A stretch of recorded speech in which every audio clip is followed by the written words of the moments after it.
Finally दोस्तों वरसादनी राह जोई जोईने थाकी गया हता पण आखरे वरसाद आवी गयो અને અમારા ગામમાં વાવણી પણ થઈ ગઈ છે દોસ્તો। તમે જોઈ શકો છો આ મારી પાછળ અચાનક અમે વાવી દીધી છે મકાઈ અને આ છે કીર્તિ।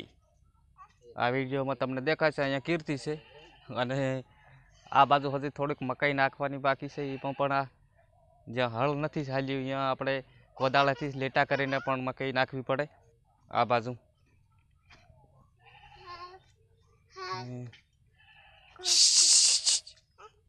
हेलो एम के जय माता जी बता एम के हाँ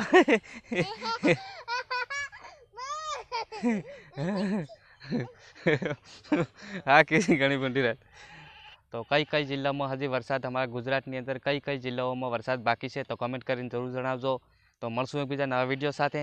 ત્યાં સુધી जय माताजी बधाने।